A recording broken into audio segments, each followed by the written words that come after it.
Opa, sejam bem-vindos! Welcome to yet another installment of Portuguese Online. I am your host, Joe Lyon, and I am here to teach you a little bit more about the language of Portuguese. Today we're going to learn about pronunciation, or in layman's terms, how to read and pronounce things and say things in Portuguese. Now, to fully understand how to pronounce the T or the D, I'm going to use this diagram. Now, just imagine that this is my mouth. You can kind of see the resemblance. Just imagine that someone kind of took a knife and sliced my cheek open.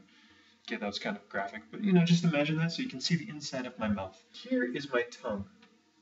It's a very small and fat tongue, I know, but please, don't judge. So when we say taco, as in the way that the Americans say it, like Taco Bell, the tongue, when we say taco, is right, not at the teeth, but it's not way in the back. It's right in the middle, right in that sweet spot. Taco. Just say that a couple times and take a note on where your tongue is when you say T. Taco. Taco. Now when you say taco, the way that the Spanish and the Portuguese say it, the tongue is not where the Americans put it. It is right behind the teeth. So try saying taco, taco the way that you usually do it, but instead of having the tongue right in the middle, have it right behind the teeth. So taco. Now this goes for the same as T and D. So instead of thinking of the American way of saying it, to do, think of to do. Do that a couple times over and over and over and over again, and you should be a natural.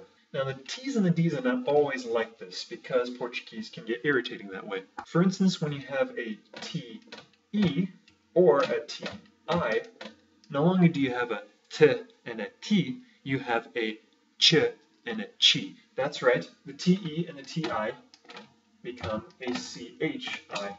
So for instance, the word for ice cream, yum yum, is sorvete, or at least that's how it's written.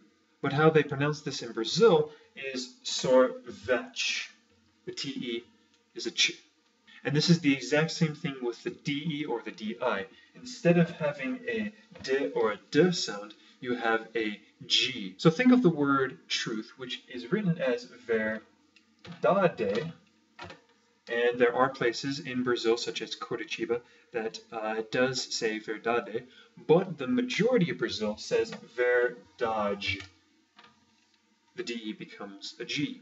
The next one we'll go through is the ch sound. Now in Portuguese, the ch sound is not from a CH, and the CH does not make a ch sound. The ch sound, as we said earlier, comes from either a TI or a TE, and the CH makes an SH sound. So for instance, let's talk about the word for rain. Chuva, right? I mean, why not? You have the CH, chuva, I mean, that makes sense. But because it's Portuguese, the CH becomes an SH, and therefore it is chuva.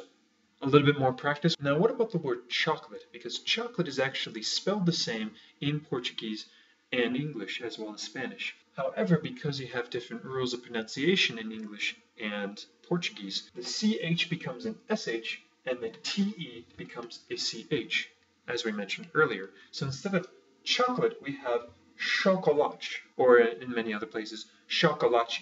So moving on, we have another interesting letter, H. So the H in Portuguese is really simple. You just simply don't say it. An example of this is the word hour, like as in minutes, seconds, and hours. Hour in Portuguese is hora. The H is not pronounced. You just take that off and you have hora instead of hora. If you say hora, that would be horrible. You got it?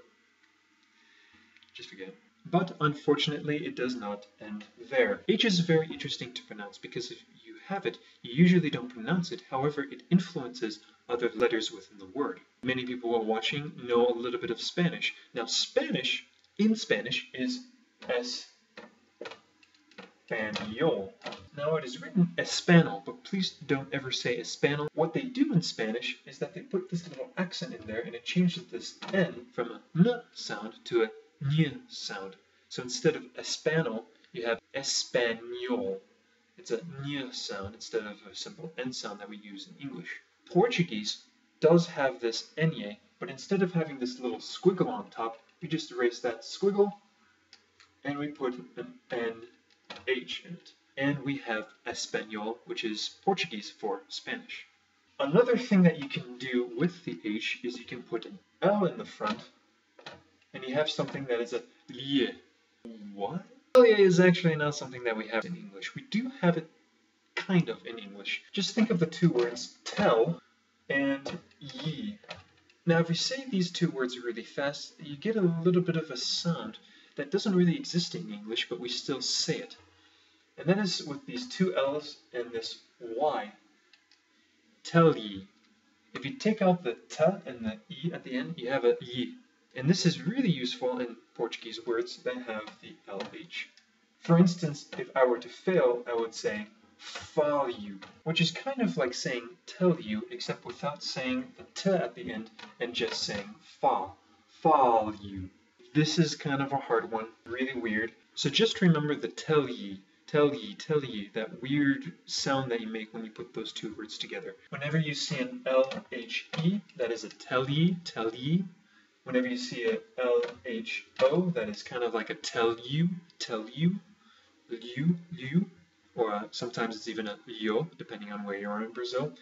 And you can also see a tell ya, as in ya, tell ya, lia. It is a weird word, but if you practice it like this, you'll be able to get it in no time. So what else is there? There's more. Ah yes, so many words in Portuguese, they end with an O, and there are many reasons why they do this, and we'll go over those in later videos. Now when this is at the end of a word, usually you do not say O, as in falo. You say U, as in falu. Now saying U as in moose is probably not the best way of saying it, but it is a lot closer than saying the gringo way of O. Now I'm going to go over something called diphthongs. Diphthongs are incredible things. Most languages have them, including Portuguese and including English. The simple definition of a diphthong is one sound made out of more than one vowel. Now the first one we'll go over is EU, eu. Many people think that it would be e-u, but it's actually just one sound, eu. Now this does exist in English, however it's not so much a word but an expression we use when we hear news that we don't want. Hey, so how was your day today? The doctor told me I'm contagious. Ew. Ew. Get it? It's a joke. Moving on. The second one is similar to that. It is the E-I. And that's kind of like the happy days. Hey! Now another one that you're going to see a lot is this weird one. Actually, this one you're going to see probably more than the others. And that is this A with a weird crazy thing on top and the O. Now this you can think of as injuring yourself. Whenever you hurt yourself, you go, ow! Ow!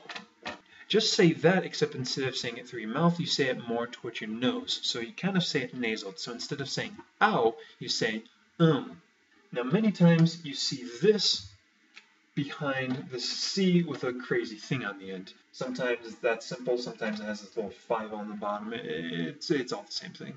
Now C's are usually pronounced as K's, because K's don't really exist in Portuguese. However, when they want to have a C sound like an S, as it does so often in other languages, they put this little tail on the bottom. And so instead of saying cão, you have são. And usually this são is translated to shun, as in station, or emancipation.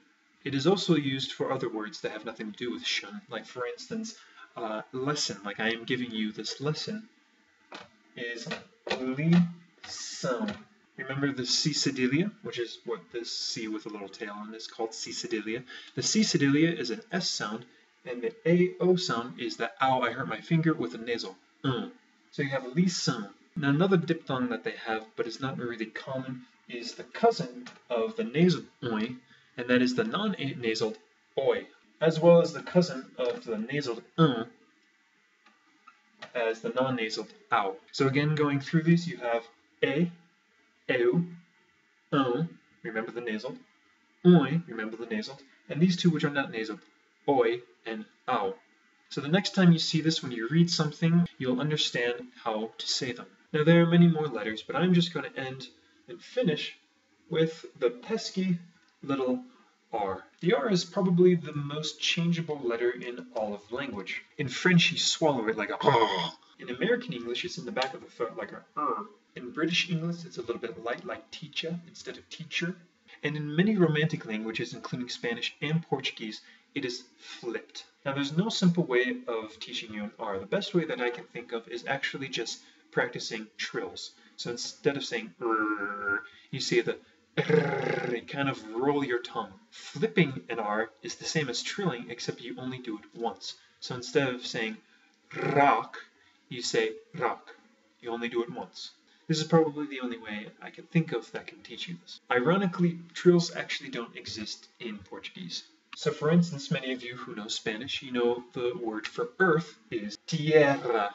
You have two R's right here, and when you have two R's, that makes up the r, or the rolling sound. Now, first of all, in Portuguese, you don't need the I. But another thing that's interesting is that the double R's, which happens quite a bit in Portuguese, is not a rolling sound. It is actually, get this, an H sound.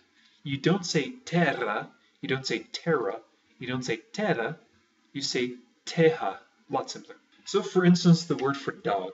Now it looks like it's cachorro. Remember earlier in the video, the CH is actually an SH. And also remember that the double R is an H, and the O at the end is very close to a double O or an U. So instead of cachorro or cachorro, it is cachorro. Well, I hope you enjoyed this lesson of Portuguese pronunciation here on Portuguese Online. Please feel free to watch more videos. However, before you watch the next ones, make sure that you understand how to pronounce and how to actually read.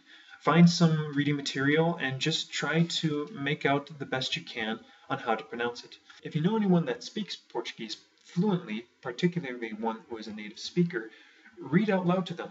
Yeah, and don't worry if you're butchering that language. If you keep these steps in mind that I taught you during this video, you're actually going to do a lot better than most of the people that hear. And before we watch the next video, we're going to give you 5 more words that you should memorize. Now the first one is cachorro, which means dog. Next is chuva, which is rain. Porta, which is door. Chocolate, which is chocolate. And terra, remember the double R is an H, as in either earth or land or ground. Now, there are other things to know about pronunciation in the Portuguese language, and I'll talk about those, but I'll talk about them in later videos, as time goes by throughout the lessons, make it more interesting, spread them out a little bit. Well, and that concludes this lesson of pronunciation. We hope you enjoyed, and feel free to watch more movies.